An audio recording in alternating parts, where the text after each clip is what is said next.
noite mais uma vez, irmãos. Nós vamos estudar o livro de Neemias, capítulo 1. Vamos estudar aqui vários livros já do Novo Testamento. Há um bom tempo a gente não estuda aqui às quartas-feiras na nossa igreja o livro do Antigo Testamento. Vamos escolher um livro de Neemias. A gente vai ler o capítulo inteiro. Se não der tempo, a gente conclui na semana que vem. Vamos ler todo esse capítulo hoje, né, e fazemos aí uma introdução do livro de Neemias. Vamos nos colocar de pé, vamos ler aí a palavra de Deus. Vou ler, os irmãos, por favor, acompanhem. As palavras de Neemias, filho de Acalias, no mês de Quisleu, no ano 20º, estando eu na cidadela de Suzã, veio Anani, um de meus irmãos, com alguns de Judá. Então lhe perguntei pelos judeus que escaparam e que não foram levados para o exílio, e acerca de Jerusalém. Disseram: os restantes que não foram levados para o exílio se acham lá na província, estão em grande miséria e desprezo. Os muros de Jerusalém estão derribados e as suas portas queimadas. Tendo eu ouvido essas palavras, assentei, chorei e lamentei por alguns dias, e estive jejuando e orando perante o Deus dos céus. E disse: ah, Senhor, Deus dos céus, Deus grande e temível, que guardas a aliança e a misericórdia para com aqueles que te amam e guardam os teus mandamentos. Estejam, pois, atentos os teus ouvidos e os teus olhos abertos, para acudirdes a oração do teu servo, que hoje faço à tua presença, dia e noite, pelos filhos de Israel, teus servos. E faço confissão pelos pecados dos filhos de Israel, os quais temos cometido contra ti, pois eu e a casa de meu pai temos pecado. Temos procedido de todo corruptamente contra ti. Não temos guardado os mandamentos, nem os estatutos, nem os juízos que ordenaste a Moisés teu servo. Lembra-te da palavra que ordenaste a Moisés teu servo, dizendo: se transgredirdes, eu vos espalharei por entre os povos. Mas se vos converterdes a mim e guardardes os meus mandamentos e os cumprirdes, então, ainda que os vossos rejeitados estejam pelas extremidades do céu, de lá os ajuntarei e os trarei para o lugar que tenho escolhido, para lhe fazer habitar o meu nome. Estes ainda são teus servos, o teu povo que resgataste com o teu grande poder e com a tua mão poderosa. Ah, Senhor, estejam, pois, atentos os teus ouvidos à oração do teu servo e à dos teus servos que se agradam de temer o teu nome. Concede que seja bem sucedido hoje o teu servo e dá-lhe mercê perante este homem. Neste tempo eu era copeiro. Amém? Sentados. O livro de Neemias é um livro interessante, impactante, é uma história gostosa de ler, gostosa de se contar. Se você ler todos os capítulos de Neemias, o livro inteiro de uma vez só, parece, pelo menos pareceu, que é como se fosse um diário. Ele conta a sua experiência, nessa experiência de reconstrução dos muros de Jerusalém, ele rega isso à oração para mostrar que ele faz aquilo, ele realiza a obra, mas é porque ele está sendo abençoado por Deus. Então é um livro fascinante, é um livro que tem sido usado com muita propriedade como um modelo de liderança, não apenas de liderança cristã, mas de liderança. Serve para todas as áreas da vida. Aqui a gente tem um líder por excelência, um homem que nessa qualidade de liderança, e isso é um grande aspecto de um líder, chama a responsabilidade para si. Então, um livro muito bom de nós estudarmos. Vamos primeiro nos situar, vamos ver o contexto onde toda essa história se dá. Isso é importante para que a gente possa usufruir melhor, entrando ali no contexto, a gente saber o que está acontecendo. História de Israel. Israel havia sido levado para o cativeiro egípcio primeiro, ficou ali, depois foi liberto por Moisés. Deus usou a mediação de Moisés para libertar o povo. Quando eles entraram na terra prometida, já com Josué, Deus deu uma ordem, Deus falou ali, ou tinha falado através de Moisés, se eles mantiverem-se fiéis, eles ficarão na terra. Se eles pecassem, se eles fossem após aqueles deuses cananitas, eles seriam dispersos. Tomaram a terra, houve um período de grande prosperidade, construíram os reis, Saul, Davi, Salomão. Com a morte de Salomão, o reino se dividiu, reino do sul e reino do norte. O reino do norte apartou-se, com 10 tribos, e 10 tribos ficaram ali com a casa de Davi, a saber, Judá e Benjamim, no chamado ali agora os judeus, a tribo do sul, que é o de Deus. Bem, os reinos, as tribos do norte, tiveram apenas reis ruins, que se afastaram de temer a Deus e foram levados para o exílio assírio, em 720 a.C. Os judeus que estavam no sul, o que tinha diferente no sul? O que tinha no sul que não tinha no norte? No sul estava o templo. E eles passaram a desenvolver uma religião ritualística. Eles estavam afastados dos judeus. Isaías mostra muito bem isso. Ele diz, ai das vossas ruas novas, dos vossos sábados, não posso suportar ajuntamento solene da congregação com a iniquidade. Esse povo me louva, me honra com os seus lábios, mas o seu coração está longe de mim. E aí eles tinham um ritual, mas não tinha fidelidade. E pegavam-se nessa questão. Templo do Senhor, o templo do Senhor está aqui. Então, nós não vamos ser destruídos. Nós não vamos ser vencidos por causa do templo do Senhor. E realmente houve grandes intervenções de Deus. Como Ezequias, por exemplo, que morreu ali numa noite, 186 mil soldados inimigos. Bem, Deus intervém. Deus é poderoso. Quando a queda, não é porque Deus deixou de ser poderoso, é porque o povo sai em pecado. O povo se afasta de Deus. Afirmamos hoje, no Novo Testamento, Jesus Cristo é o mesmo ontem, hoje e eternamente. Ele é. É bom saber, não basta saber, se nós estamos sendo fiéis. Se Ele é o mesmo ontem, hoje e eternamente, é garantido.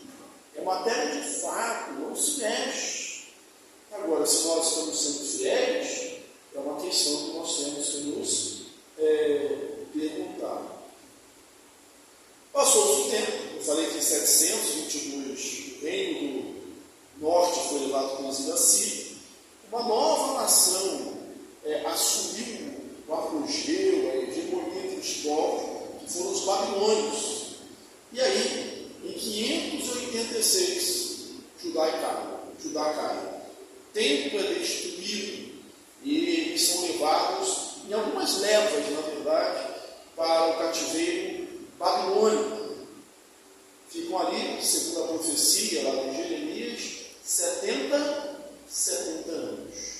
E aí, dito isso, a gente situa o livro de Neemias.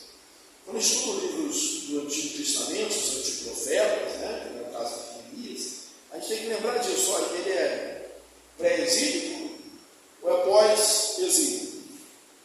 Neemias, aqui, ele é um escrito do exílio, na verdade, pós-exílio, depois do exílio. Depois do reino da Babilônia, um outro império assume a hegemonia entre os povos, que foram os medos persas. E havia uma diferença. Os medos persas, eles tinham uma política diferente. Se os assírios, os babilônios, pegavam um povo vencido e tiravam da terra, os medos persas pensavam diferente. Não, deixa eles na terra. Na verdade, o que importa são os impostos. Né? Deixa eles na terra, financiavam com os seus cultos. Eles não só tiravam, mas todos os povos. Então, era uma filosofia diferente. E é esse reino que está agora dominando o contexto de Neemias. Quem é Neemias? Neemias está aqui no ano cerca de 444, exatamente. Não foi em 586? Foram levados 70 anos, tá? É porque houveram também algumas levas voltando para Jerusalém. A primeira foi com Zorobabel para a construção do templo. A segunda com Esdras, ali para ensinar a lei. E a terceira foi com Neemias para a reconstrução do templo. Então, esse é o contexto. E agora, quem era Neemias? Neemias, ele estava numa situação de cativeiro e submissão, mas ele estava numa situação de conforto ou de desconforto. Ele estava numa boa ou estava numa pior? Neemias estava numa situação de conforto. Neemias estava numa boa. Neemias era copeiro do rei. E você hoje pode olhar e pensar, copeiro não é tanta coisa. Naquele tempo, copeiro era muita coisa. Falando de liderança, eu disse que o livro de Neemias era um grande manual de liderança. O que o líder faz de mais importante? Ele influencia pessoas. Eu notei uma frase aqui, deixa eu ver se eu consigo achar, de Harry Truman. Ele diz assim: o trabalho do líder é levar os outros a fazer o que não querem e ainda gostar de fazer. Eu achei essa frase fantástica, né? O trabalho de um líder é fazer com que as pessoas façam o que não querem e ainda gostarem de fazer isso. Quer dizer, é literalmente a ideia daquele que influencia. Neemias, como copeiro do rei, ele era uma pessoa que estava bem próxima do rei. Ele era um conselheiro, como se fosse o primeiro-ministro do rei. E dentre as funções dele, estava de provar a bebida do rei. Veja que, por um lado, né, que situação boa. Tudo que era de bom e de melhor que havia no reino da Pérsia, a maior potência, então, que se alguém fosse comer era ele, primeiro. Mas por que fazer assim isso? Os reis, eles tinham um grande medo.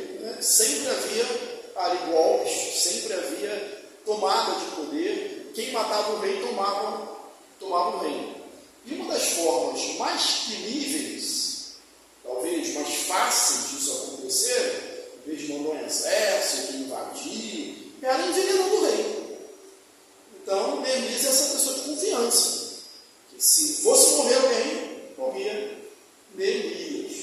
Mas ele estava ali, só caso houvesse um motivo de envenenamento.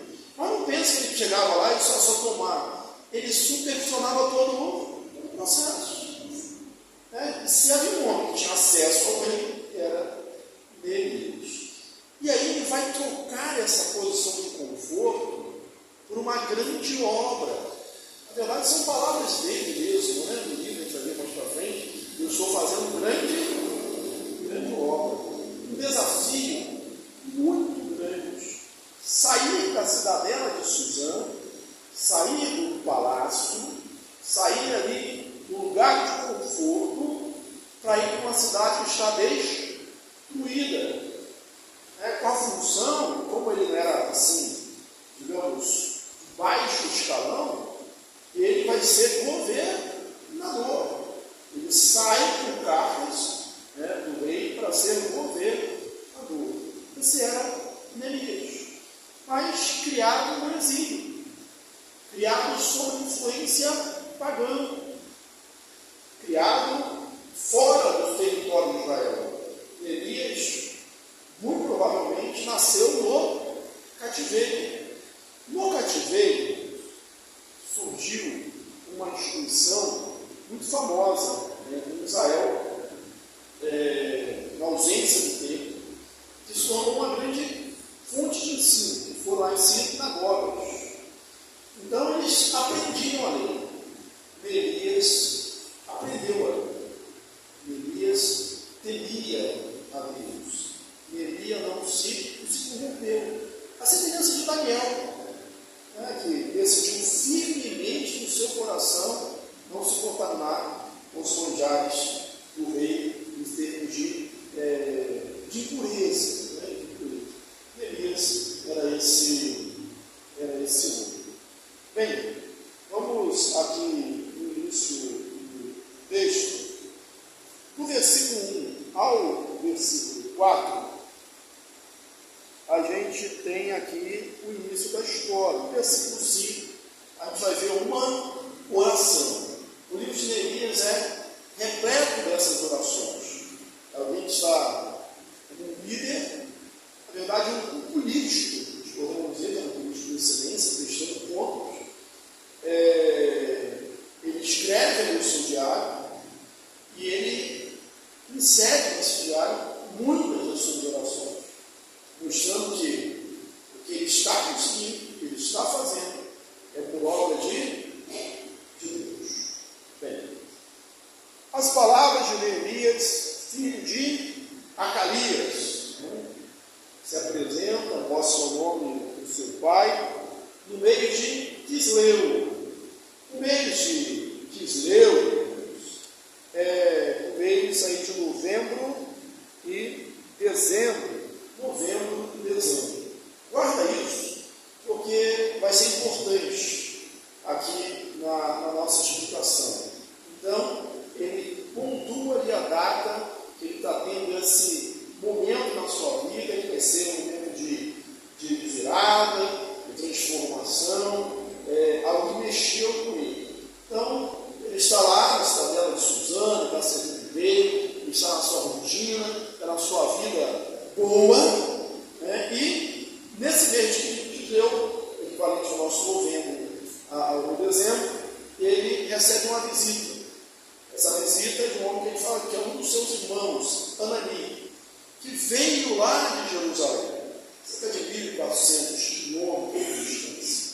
E ele traz notícias para Neemias que nunca tinha estado em Jerusalém.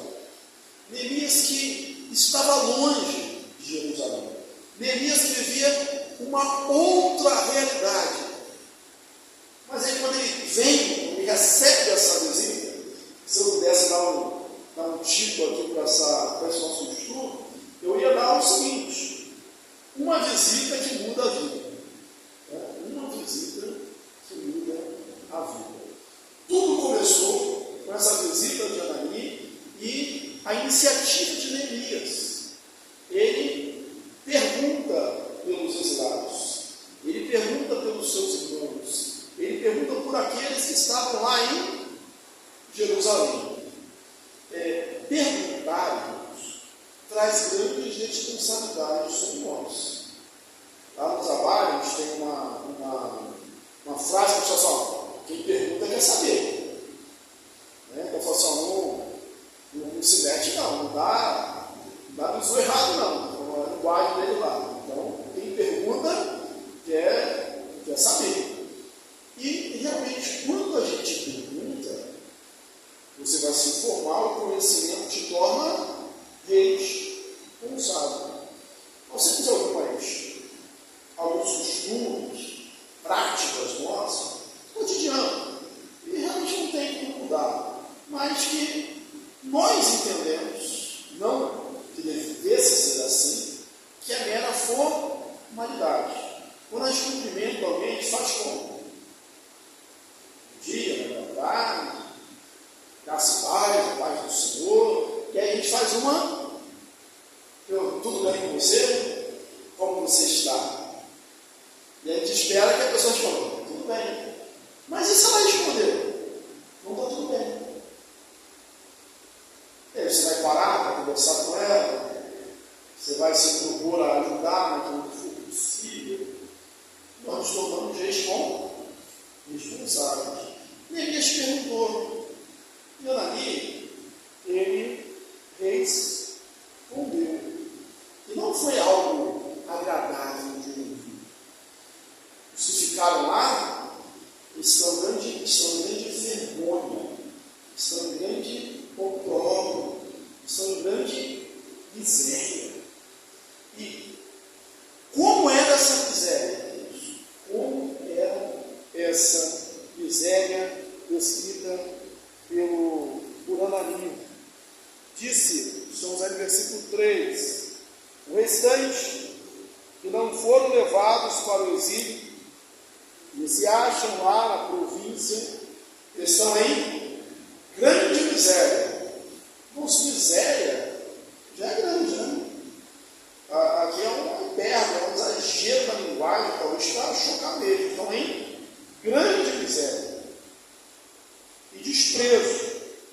Os muros de Jerusalém estão derribados e as suas portas queimadas. Os muros de Jerusalém estão derribados. Aqui a gente tem uma primeira crise identificada. Sabe qual é?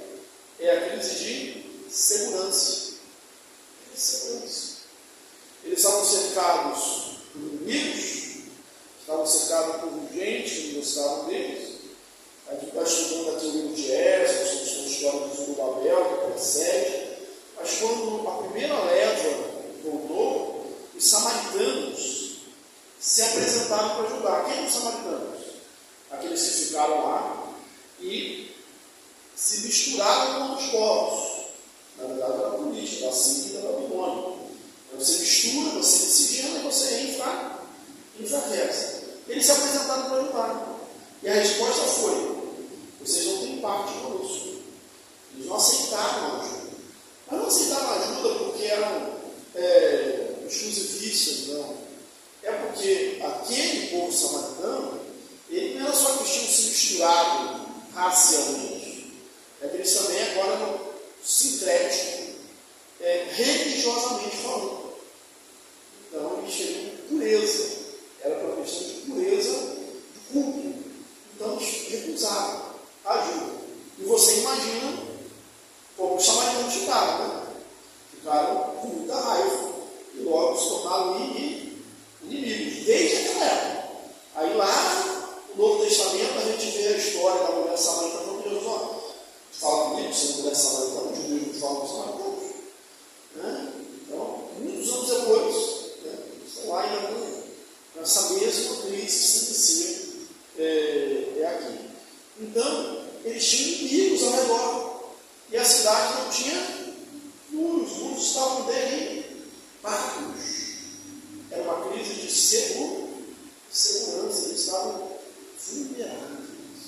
Há um livro que eu estou usando para o nosso estudo, J. Packer, ele é um comentário sobre Neemias, uma reflexão. O título do livro é Paixão pela Fidelidade, Sabedoria extraída do livro de Neemias. E ele faz uma análise profunda, como é a própria dele, mas também diferente de Neemias. Ele faz ali uma função, né? Ele faz uma mescla com a questão da igreja. Ele começa falando do tipo e do antítipo. Sotaque. Tipo e antítipo. O que é tipo? É aquilo que está no Antigo Testamento que simboliza algo que vai ser pleno, completo no Novo Testamento. É assim que a gente diz que Noé, a arca de Noé, é o antítipo de Cristo, né? O cordeiro, né, que é sacrificado, é o antítipo de Cristo. Né? Quando o antítipo chega, o antítipo ele continua apenas com memória, com história, com ensino, mas ele não tem mais a força. Então ele pega as teorias de Neemias e fala assim: qual é a questão central dos Neemias? É o templo, é Jerusalém. Porque Jerusalém foi a cidade que Deus escolheu para a sua habitação. Então, nesse contexto do Antigo Testamento, era templo, era a presença de Deus. E no Novo Testamento, né, esse templo, toda essa manifestação da glória de Deus, tem um antítipo, segundo quadro, que somos nós. Nós somos o templo do Espírito Santo. Então, quando a gente for falar de reconstrução, de transformação, de pegar aquilo que está destruído e reedificar, aquilo que está acabado e tornar a viver, que estava em ruína e vai ser levantado, é quase impossível de acontecer. Para quem vai fazer assim: olha, isso somos os nós. A gente lê aqui pensando na nossa própria reconstrução. Isso é a reconstrução. Bem, então a primeira crise é uma crise de segurança. E a gente pode pensar só hoje nós vivemos. Aqui vai dizer que a gente não tem uma crise de segurança. Então, uma crise de segurança. As cidades antigas eram cercadas por muros. Hoje a gente não tem isso nas nossas cidades.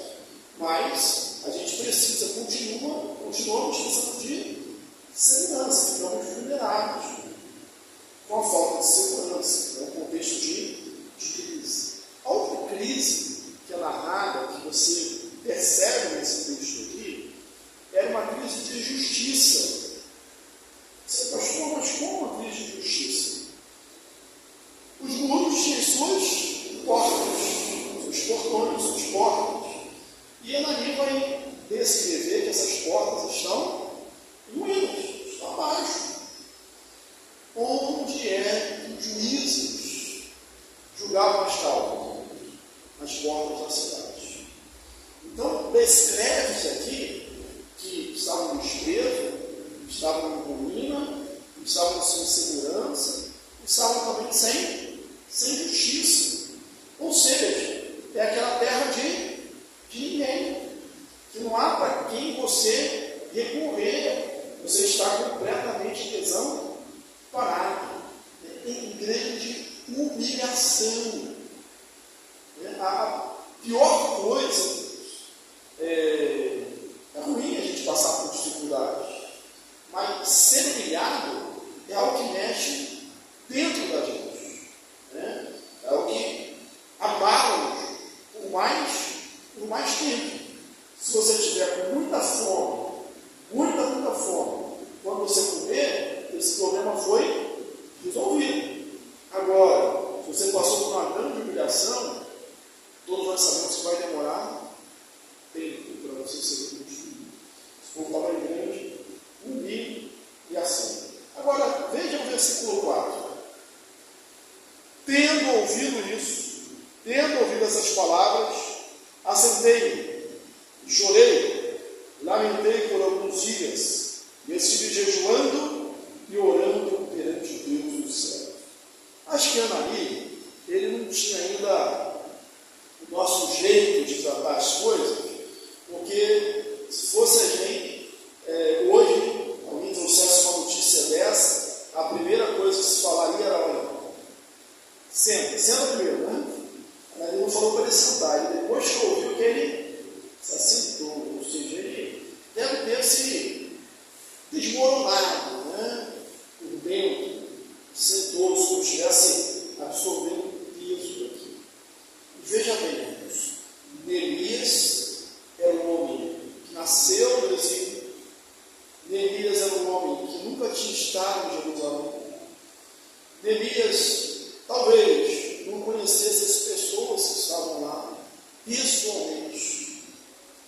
Mas Neemias, quando ouve a notícia, Neemias fica entristecido.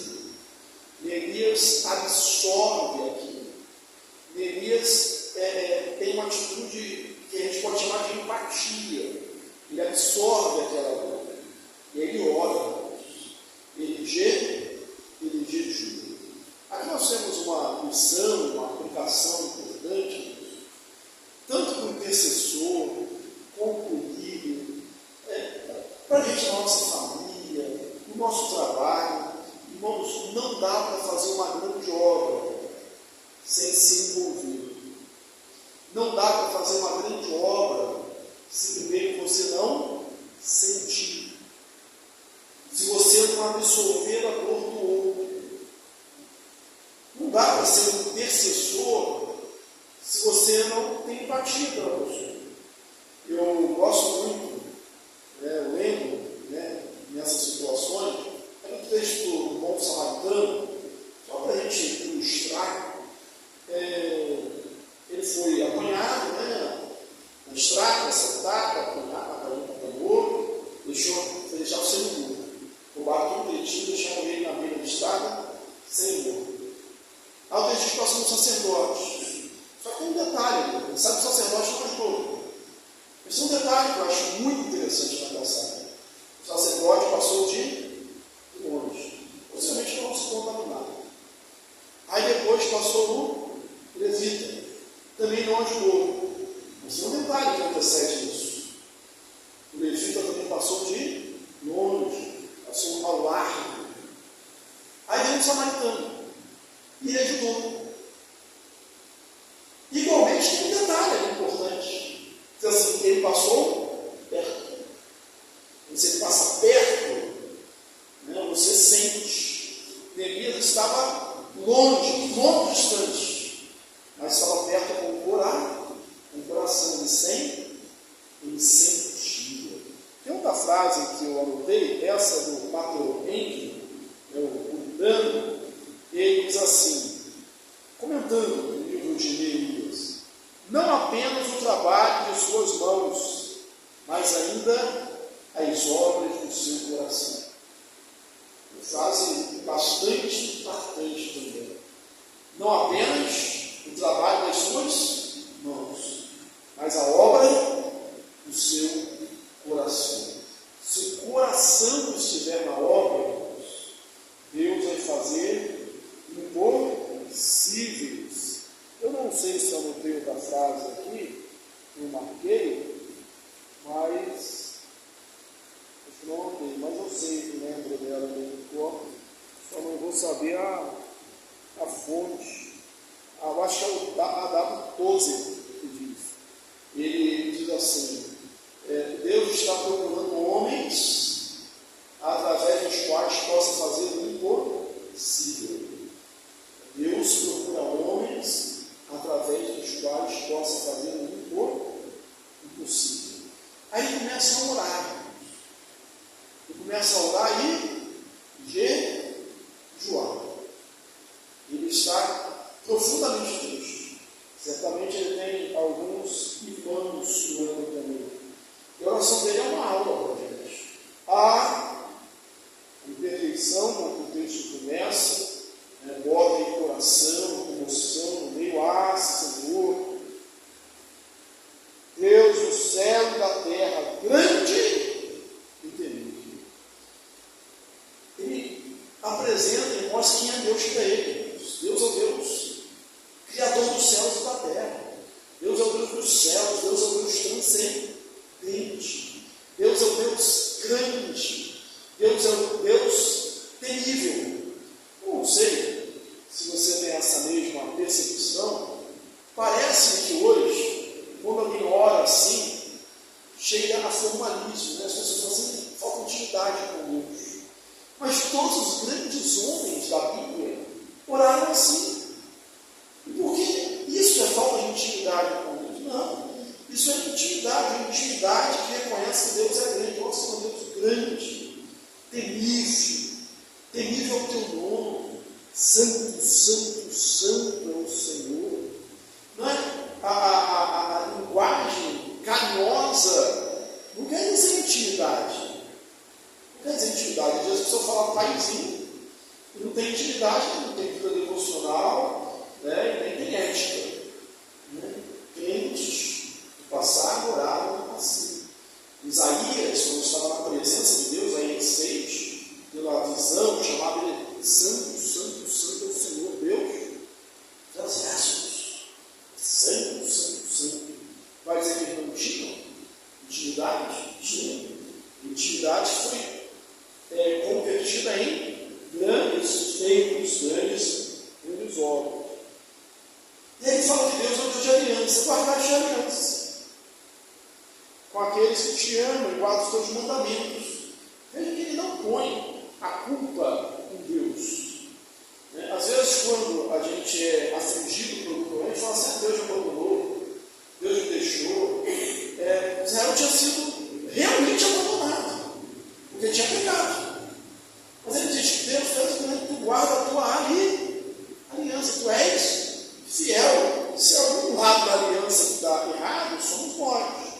E aí ele continua nessa confissão, nessa oração e confissão. Que sejam, pois, atentos seus ouvidos, seus olhos abertos, para pedir a oração do teu servo, que hoje faça a tua presença, de dia e de noite. Dá para até ouvir Paulo falando lá aos Tessalonicenses, né? Primeiro aos Tessalonicenses, 5,17, orai sem cessar. Eu faço a tua presença de dia e de noite. Pelos filhos de Israel, teus servos. Você pode estar afastado de Deus. Nós pecamos. O Israel pecou. Mas ainda assim somos servos de Deus. Ainda assim somos filhos. Filhos às vezes rebeldes, é verdade. Mas filhos. E Neemias não perde essa ideia. Pelos teus servos que pecaram contra ti. E têm cometido pecado contra ti. Pois eu e a casa do meu pai temos pecado. Ele não fala só dos outros. Ele não confessa só o erro dos outros. Mas ele confessa os seus próprios pecados. Observe que a causa do exílio não podia ser atribuída pessoalmente, individualmente a Neemias. Tinha ele nascido. Ele dizer, poxa, meus pais que pecaram, eu estou aqui sofrendo, né? Mas é questão de aliança, né? O povo peca. Todos sofrem. Eu pequei contra o Senhor. Eu e a casa do meu pai temos procedido de todo corruptamente contra ti. Não temos guardado os teus mandamentos, nem os teus estatutos, nem os teus juízos que ordenaste a Moisés, teu servo. Ele sabia da Bíblia, ele sabia da aliança. Uma oração verdadeira, irmãos, é uma oração também daquele que conhece a Bíblia. Uma oração teologicamente correta. Aí ele diz, lembra-te da palavra que ordenaste a Moisés, teu servo, dizendo, se transgredirmos, eu vos espalharei para os povos. Deus, essa parte já aconteceu. Mas também, olha a diferença aqui, mas também, o Senhor diz, que se vos converterdes a mim e guardardes os meus mandamentos, eu que cumprirdes, então ainda que os vossos rejeitados estejam pela extremidade do céu, de lá os ajuntarei e os trarei para o lugar que tenho escolhido para ali habitar, fazer habitar o meu nome. Então, Senhor, eu sei que aconteceu por causa disso. Agora eu sei que tudo se nós nos convertêssemos, não importa onde nós estivéssemos, não importa como nós estivéssemos, o Senhor ainda nos restaura. Se alguém está em Cristo, nova criatura é. As coisas antigas passaram, o tudo se fez novo. Primeiro, esse texto de Evangelho de João, né? Mas o texto também de 1 João, vai dizer assim: se confessarmos nossos pecados, tu és fiel e justo, ele é fiel e justo, para nos perdoar os pecados, e o sangue de Jesus, seu Filho, nos purifica de toda iniquidade. Não somos alguns, de toda iniquidade. Esses ainda são teus servos. Ainda são teus servos. É bom que a gente lembre disso como tratar dos nossos irmãos que falham, que erram. No domingo aqui na mensagem nós pegamos em Mateus 18 falando sobre disciplina. E mesmo estando disciplinados, a gente lembra disso aqui. Essas pessoas são servos, são filhos. Eles ainda são teus servos, servos que o Senhor resgatou com o teu grande poder e com a tua mão poderosa. Senhor, estejam, pois, atentos os teus ouvidos à oração do teu servo e a dos teus servos, que se agradam em temer o teu nome. Ele sabe que não está sozinho orando, né? O Senhor ouve a minha oração e a oração dos teus servos. A gente estava com ele no mesmo propósito. Concede que seja bem sucedido hoje o teu servo e dá-lhe mercê perante este homem. Quem é este homem que ele está falando? É o rei Artaxerxes. O Senhor está comigo no meio daqueles que ele ajuda. Ele está orando, ele está pedindo para que ele ache graça diante dos homens. Irmãos, Deus age de maneira sobrenatural. E esse sobrenatural de Deus pode ser também usando a vida de alguns homens. Observe que em Elias não há um chamado sobrenatural para ele. Não foi como em Isaías, que ele viu o Senhor assentado no alto segundo trono. Não foi. Ele não viu nada. Deus não apareceu, não falou com ele, não levantou família. Mas ele, comprometido, ele sem sentir Deus, e pôs-se à disposição para a obra. E pede que Deus continue abençoando usando meios humanos. E como a gente aprende isso? E reconhecer isso.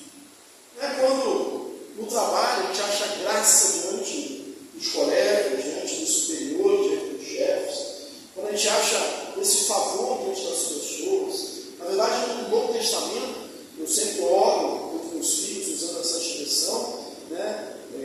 Crescia Jesus em graça, aleluia, em estatura, diante de Deus e dos homens, diante de Jesus e de João Batista, né? Crescia diante de Deus e diante dos homens. Então, que a gente cresça também em graça diante de Deus e também diante dos homens, diante da sociedade. Aí ele pede para que ache o favor. Só que isso, o propósito que ele queria, era quase impossível.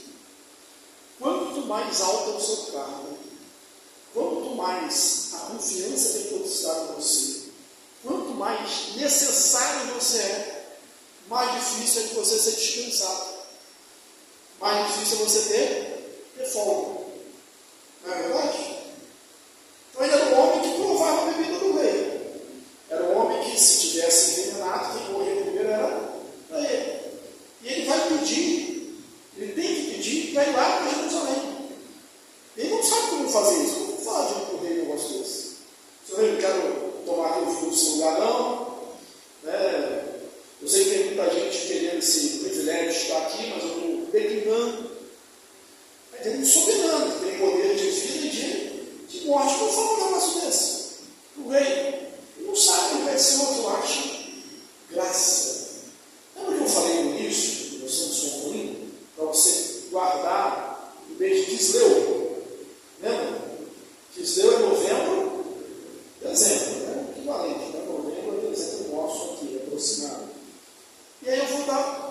vamos chegar só um pouquinho no capítulo 2, para a gente concluir falar da oração de Neemias.